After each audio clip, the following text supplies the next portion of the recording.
पाई का इतिहास हजारों साल पुराना है। प्राचीन काल से ही हम इंसान पाई का उपयोग करते आए हैं। लेकिन क्या आप जानते हो कि पाई क्या है और पाई का स्टीफन हॉकिंग और अल्बर्ट आइंस्टाइन जैसे वैज्ञानिकों से क्या रिश्ता है? मैं जानता हूँ कि बहुत से लोग गणित को पसंद नहीं करते, तो मेरा यकीन मानिए कि इस वीडियो में हम केवल पाई के रहस्य को जानेंगे और मैथ का तो बिल्कुल भी उपयोग नहीं करेंगे।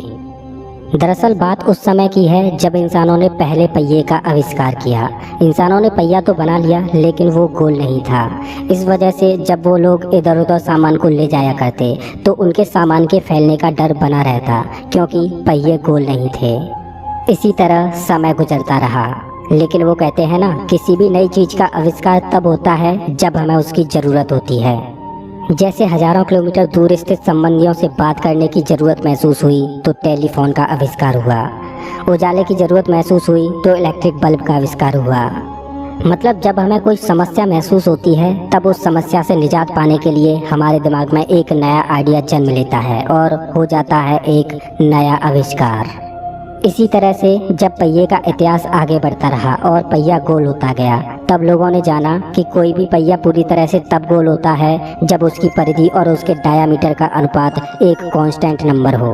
और चाहे सर्कल छोटा हो या बड़ा हो, लेकिन इस कांस्टेंट की वैल्यू हमेशा सेम रहती है।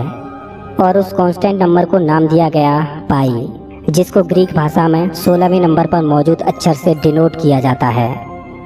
अब लोगों ने ये तो जान लिया कि किसी भी गोल आकृति में एक कांस्टेंट नंबर हमेशा रहता है, लेकिन लोग अब भी उस कांस्टेंट नंबर की यानी पाई की वैल्यू नहीं जानते थे।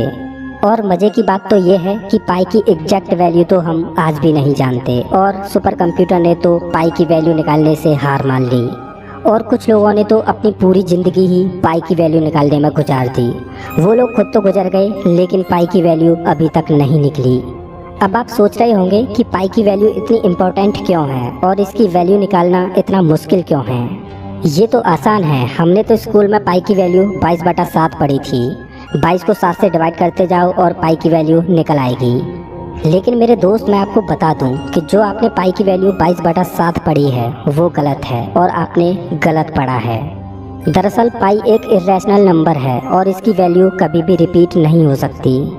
आपको जानकर हैरानी होगी कि बिना पाई की वैल्यू जाने हम स्पेस में कोई भी मिशन नहीं कर सकते, ना ही कभी हवाई जहाज़ बना पाते।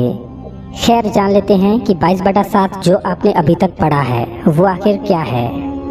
अगर किसी भी गोल आकृति की परिधि 22 यूनिट हो तो उसको परफेक्ट सर्किल यानी गोल बनाने के लिए उसका डायामीटर 7 यूनिट होना चाहिए, और परिधि और डायामीटर का अनुपात ही वो कांस्टेंट नंबर है जिसे पाई बोलते हैं। खैर, अब जान लेते हैं कि जो हमने स्कूल में पढ़ा वो गलत क्यों है। दरअसल जब हम 22 को 7 से डिवाइड करेंगे तो वैल्यू कुछ ये होगी जो आप अभी अपनी स्क्रीन पर देख रहे हो। लेकिन पाई की असल वैल्यू तो कुछ इस प्रकार है जो अभी आप अपनी स्क्रीन पर देख रहे हो। और आपको ये बात जानकर हैरानी होगी कि आधुनिक दौर के सुपर कंप्यूटर ने पाई की दशमलव के बाद 5 ट्रिलियन वैल्यू निकाली, और इससे आगे सुपर कंप्यूटर पाई की वैल्यू निकालने में हार गया। सुपर कंप्यूटर द्वारा पाई की इतनी वैल्यू निकालने के बावजूद भी पाई की वैल्यू अभी तक अधूरी है। दोस्तों, चलिए अब जानते हैं पाई का एक अनोखा रहस्य जो आप नहीं जानते। क्या आप जानते हो कि पाई डे भी मनाया जाता है, और वो है 14 मार्च। लेकिन पाई डे 14 मार्च को ही क्यों मनाया जाता है? तो इसका जवाब पाई की वैल्यू में ही छिपा है। और आपको जानकर हैरानी होगी कि 14 मार्च को भी पाई डे सेलिब्रेट करने के लिए एक निश्चित टाइम है, और वो है दोपहर के 1:59। अब पाई डे इसी समय सेलिब्रेट क्यों किया जाता है? तो इसके लिए हमें पाई की वैल्यू को आगे बढ़ाना होगा। अब आगे मैं आपको जो बताने जा रहा हूँ, या तो वो एक इत्तेफाक है या फिर कुदरत का एक करिश्मा। फिजिक्स की दुनिया में उथल पुथल मचाने वाले महान वैज्ञानिक अल्बर्ट आइंस्टाइन का जन्म 14 मार्च को ही हुआ था। और अब एक और इत्तेफाक बताऊं, 14 मार्च को ही महान वैज्ञानिक स्टीफन हॉकिंग का देहांत हुआ था। दोस्तों, आपको क्या लगता है कि क्या ये एक इत्तेफाक है या इसके पीछे कोई और रहस्य है? प्लीज़ कमेंट बॉक्स में ज़रूर बताना। अगर वीडियो अच्छा लगा हो तो लाइक कीजिए, और ऐसे ही मज़ेदार वीडियोज़ के लिए चैनल को सब्सक्राइब कीजिए, साथ ही बेल आइकन को दबाइए।